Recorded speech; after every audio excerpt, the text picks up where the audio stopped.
Hey, welcome back to my channel Iraqi.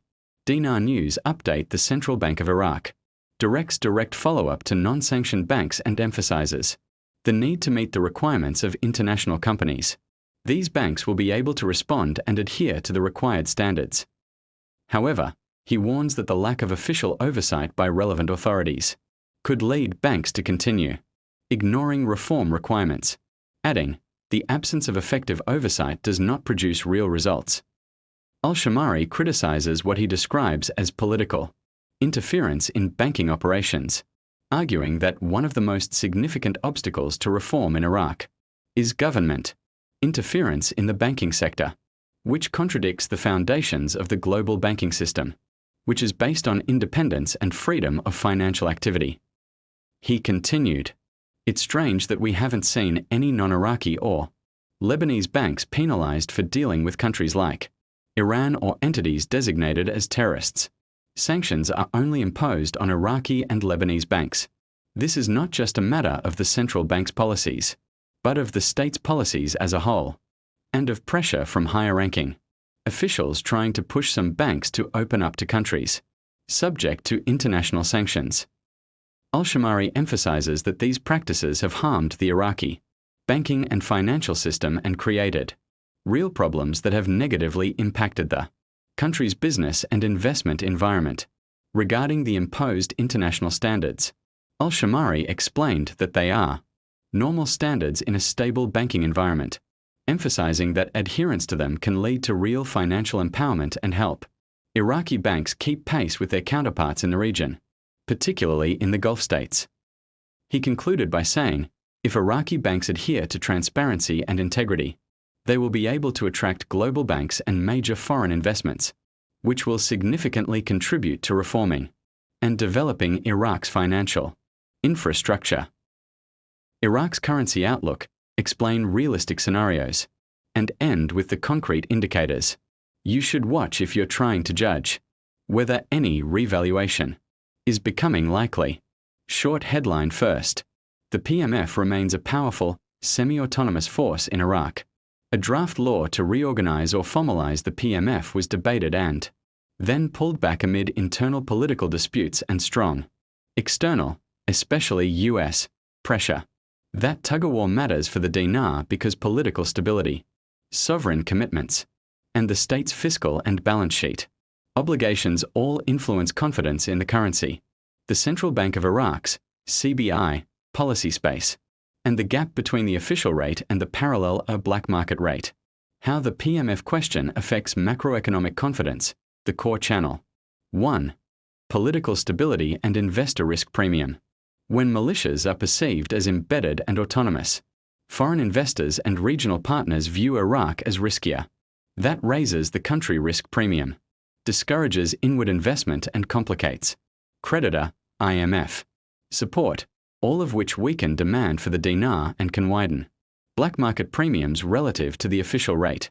Conversely, a credible security sector reform that reduces militia autonomy and clarifies state control would reduce that premium and improve confidence. Long-running analyses show the PMF is already a major political and economic actor inside Iraq. Formalizing or failing to reform them is therefore a political event with economic consequences. 2. Fiscal cost and contingent liabilities. Making the PMF a permanent part of the state, or absorbing fighters into payrolls and pensions, would add recurring wage benefit costs to the budget. Iraq's budget is still heavily oil revenue dependent. Any material increase in persistent spending without matching revenues raises fiscal deficits, forcing either higher borrowing, central bank financing, or drawing down foreign reserves, each of which can pressure the exchange rate. The IMF's recent Article 4 of staff commentary highlights that rapid spending expansion and financing constraints are already a risk for Iraq's fiscal and external position. Monetary and exchange rate mechanics, how the dinar actually moves. 1. Reserves and the central bank peg. Iraq CBI operates under a conventional peg managed arrangement. The official rate is administratively set while the parallel market can diverge. When confidence is weak, the central bank's foreign exchange reserves are the first line of defense against disorderly moves. lower reserves, or the perception they may be needed to finance bigger fiscal gaps, limit the CBI's ability to defend the peg or pursue a smooth managed float. Recent data show Iraq still has large nominal reserves but with volatility, and IMF teams explicitly flag external and fiscal sustainability risks. To tire dynamics. Even absent a formal devaluation or revaluation, political shocks tend to widen. The truth behind the scenes. What's not being told about Iraqi bank reform? The truth behind the scenes. What's not being told about Iraqi bank reform. Shafak News.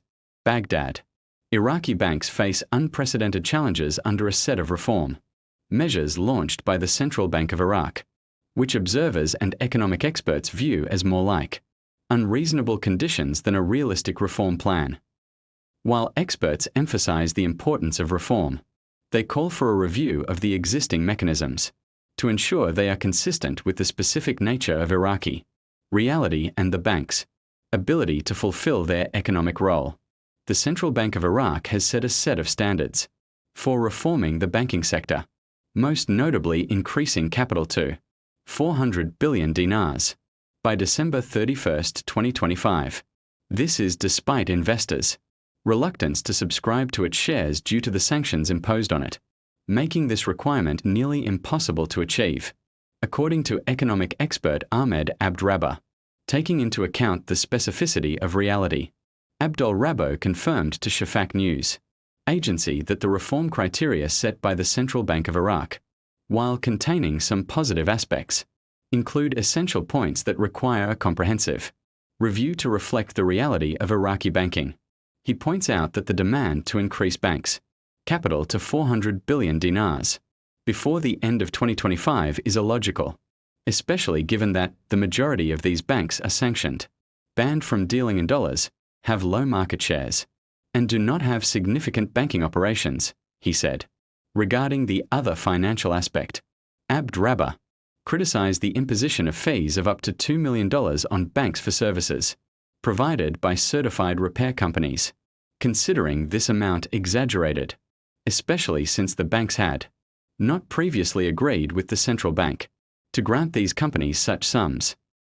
The economic expert also stresses that the requirement to limit ownership to no more than 10% is also unworkable, explaining, "It is illogical to impose this requirement in the absence of an investment sector willing to invest in banks suffering losses." Abdul Rabba called on the central bank to engage private banks in formulating a new reform vision that takes into account the unique circumstances in which these banks were established, the nature of their ownership, and the economic challenges they face, emphasizing the importance of extending the reform period to a longer timeframe. He warns against forcing banks out of the banking system if the conditions are not met, stressing that such an approach could cause real problems for banks and their clients. He stressed that reforms are necessary, but they must be realistic, applicable, and relevant to the Iraqi context, rather than becoming a means to liquidate or marginalize banks.